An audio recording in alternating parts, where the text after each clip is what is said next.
सहारा India के प्रबंधन को कह रहा हूँ, सुब्रत राय जी अगर मेरी बात सुन रहे हैं तो उनके कान में आवाज़ जानी चाहिए और उनको शर्म आनी चाहिए।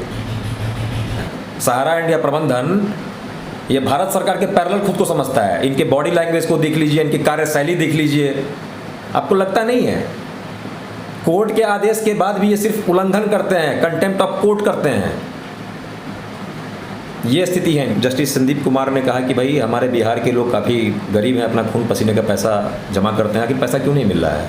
नमस्कार, सिटीजन आवाज़ में आपका स्वागत है। लगातार जो है सेबी सहारा के बीच में जो विवाद हुआ, बीते कई वर्ष हो गए विवाद को लेकर, लेकिन अभी भी जो स्थिति है निवेशकों को उनका पैसा नहीं मिल पा रहा है। कई करोड़ों में निवेशक हैं और कई स्थिति गंभीर है। अभी 2 दिन पहले जो है पटना हाई कोर्ट में जो है एक याचिका को लेकर, जो ग्रुपिंग याचिका हुई थी, उसमें सुनवाई को लेकर सेबी के जो एम्प्लॉई हैं उनको भी तलब किया गया था।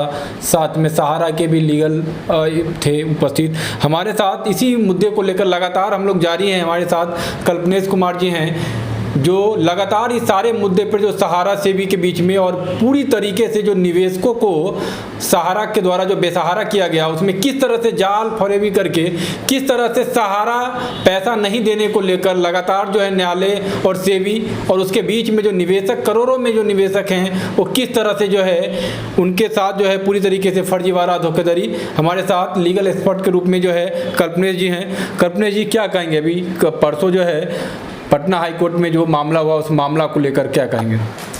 सबसे पहले तो पंकज जी आपको बहुत बहुत धन्यवाद कि आप बिहार के और भारत के बहुत सारे निवेशक, जिनमें हर तबके के लोग आते हैं, गरीब हैं, जो अपने खून पसीने मेहनत की कमाई को जोड़ जोड़ कर सहारा इंडिया नामक कंपनी में जमा किया था, निवेश किया था, उनके हक की आप आवाज़ उठा रहे हैं, इसके लिए आपको साधुवाद, बहुत बहुत धन्यवाद।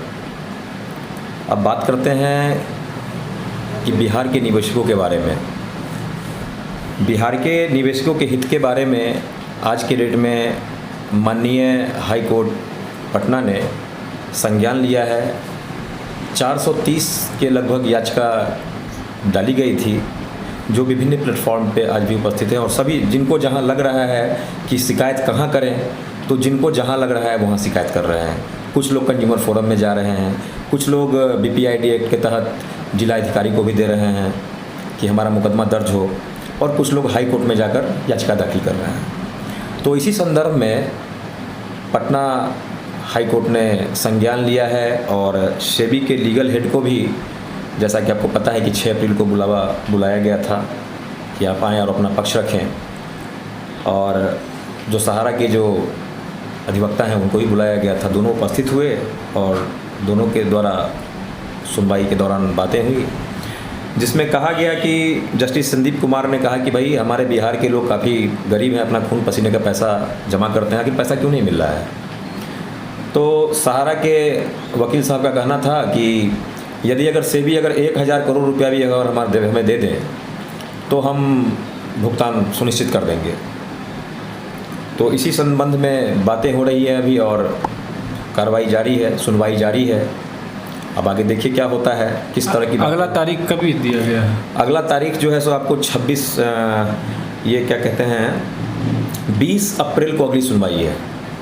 क्या लग रहा है जो सुनवाई लगातार, इससे पहले भी सुप्रीम कोर्ट में भी सुनवाई चल रहे हैं, कई दिल्ली हाई कोर्ट में, कई कोर्ट में सुनवाई तो चल रही है, लेकिन क्या लग रहा है जो सहारा की स्थिति है, वस्तु स्थिति है, कई जगह हम लोग देख रहे हैं, जब हमारे चैनल पे भी खबर चल रहा है तो कई देश के अलग अलग राज्यों से लोगों का कमेंट आ रहा है, जिस तरह से निवेशकों को सहारा ने बेसहारा किया है। लोगों की एक आशा कोर्ट से है, न्यायालय से है, लेकिन न्यायालय में भी तो कई वर्ष हो गए, न्यायालय के चक्कर भी तो कई वर्षों से लोग काट रहे हैं।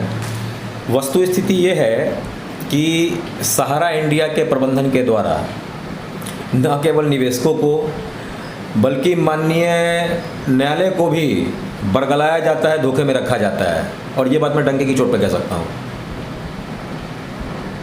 मेरे पास साक्ष्य है, मैं बता दूंगा आपको। मेरे अपने मुकदमे भी यही हुआ है कि किस तरह बरगलाया जा रहा है। तो आप यूँ समझे, बहुत छोटी सी बात मैं कह रहा हूँ, एक केस का जिक्र मैं आपको कर रहा हूँ कि क्यों बरगलाते हैं ये लोग। एक निवेशक हैं जिसके बारे में एक फैसला आया है, इन्होंने भी सहारा इंडिया के क्रेडिट कोऑपरेटिव सोसाइटी में पैसा जमा करवाया था किसी एजेंट ने। जब पैसे की मैच्योरिटी हो गई रुपए की उनकी और भुगतान देने की बारी आई, तो ये लोग इसी प्रकार से टाल मटोल करते रहे और भुगतान इन्होंने नहीं दिया। जब भुगतान नहीं दिया तो ये लोग न्याय की खोज में गए, हमें कहाँ मुकदमा दायर किया जाना चाहिए, तो ये लोग चले गए कंज्यूमर फोरम में, डिस्ट्रिक्ट कंज्यूमर फोरम में चले गए। अब देखिए कि इनकी मक्कारी देखिए और इनकी धोखेबाजी देखिए सहारा इंडिया प्रबंधन की। जब आप मानते हैं कि निवेशक ने पैसा जमा किया और मुकदमा आप पर दर्ज हो गया, आपको नोटिस जारी हुआ, तो सीधे सीधे आप पैसा दीजिए ना उनको, नहीं, लेकिन आप वो नहीं करते हैं। देखिए उसी का एक ये कॉपी है, ये आप जजमेंट आप देख सकते हैं वेबसाइट पे, सीपी नारायण कुट्टी versus the manager Sahara India. कहाँ ब्रेक हुआ था? ये ब्रेक हुआ था, this is complete file section consumer पड़ गई, ये पंजाब का मामला है, ठीक है।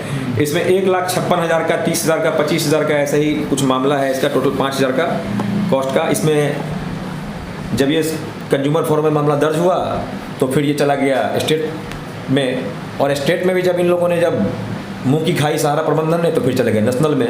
नेशनल ने भी डिस्ट्रिक्ट कंज्यूमर फोरम के फैसले को बरकरार रखा और कहा कि जो फैसला सुनाया गया वो बिल्कुल सही है और आपको पैसा बजाता जुर्माने के साथ जमा करना होगा, दीजिए। और इन्होंने दिया भी है, लीगल का खर्च करके इन्होंने दिया है, ऐसा नहीं कि इन्होंने दिया नहीं, दिया है उसमें। लेकिन आपने निवेशक को कितना परेशान किया? ये आपकी मक्कारी नहीं है, ये आपकी धोखेबाजी नहीं है। क्या निवेशक केवल इसलिए पैसा जमा करते हैं कि वो कोर्ट का धक्का खाएं, कोर्ट से संघर्ष करें? आपको शर्म आनी चाहिए, आपको डूब मरना चाहिए। आपको समझ में आती है बात? मैं सहारा इंडिया के प्रबंधन को कह रहा हूँ, सुब्रत राय जी अगर मेरी बात सुन रहे हैं तो उनके कान में आवाज़ जानी चाहिए और उनको शर्म आनी चाहिए। जब आप जैसे मीडिया कर्मी जब सहारा इंडिया के धोखाधड़ी और इस तरह के कुकर्मों की जब पोल खोलते हैं ना, तो ये लोग उनको लीगल नोटिस भेजते हैं। पता कर लीजिए, मीडिया सूत्रों में खूब चल रहा है। और ये तो छोड़ दीजिए, इन्होंने तो जब सेबी और सहारा का विवाद हुआ था तो इन्होंने सुप्रीम कोर्ट के जज के बारे में अभद्र टिप्पणी कर दी थी। इनका तो क्या कहना, ये तो अपने आप को पैरेलल गवर्नमेंट समझते हैं। सहारा इंडिया प्रबंधन ये भारत सरकार के पैरेलल खुद को समझता है। इनके बॉडी लैंग्वेज को देख लीजिए, इनकी कार्यशैली देख लीजिए, आपको लगता नहीं है? कोर्ट के आदेश के बाद भी ये सिर्फ उल्लंघन करते हैं, कंटेम्प्ट ऑफ कोर्ट करते हैं। ये स्थिति है इनकी। जैसा कि मैंने आपको बताया कि बरगलाने और झुठलाने की बात, ये देखिए ये ऑर्डर है, ये एक केस का है। इसमें BPID एक्ट और IPC में मुकदमा दर्ज हुआ, क्योंकि आजकल क्या है ना कि सहारा इंडिया प्रबंधन के जो लोग हैं, जैसे मैनेजर हो गए, सेक्टर मैनेजर हो गए, रीजनल मैनेजर हो गए, जब इनके पास पैसे के लिए दबाव बनाएंगे तो ये लोग उनके बाउंसर की तरफ पेश आते हैं। पहले तो कहेंगे आप निवेशक हैं, सम्माननीय निवेशक हैं, the word use by them is सम्माननीय निवेशक, सम्माननीय जमाकर्ता, but you force them to payment then will accuse you. आपको अपराधी बनाने की कोशिश करेंगे, साजिश के तहत आपको मुकदमा में फंसाने की कोशिश करेंगे। ऐसा कुछ एक राजस्थान में भी मामला आया था, मेरे संज्ञान में आया है, मैंने पेपर में देखा था कि वहाँ उनको बुलाया जाता है और वैसे ही उलट पुलट कर दिया जाता है और फिर वो कहते हैं कि हमारे ऑफिस में तोड़ फोड़ करके चले गए और उन पर झूठा मुकदमा ला दिया जाता है।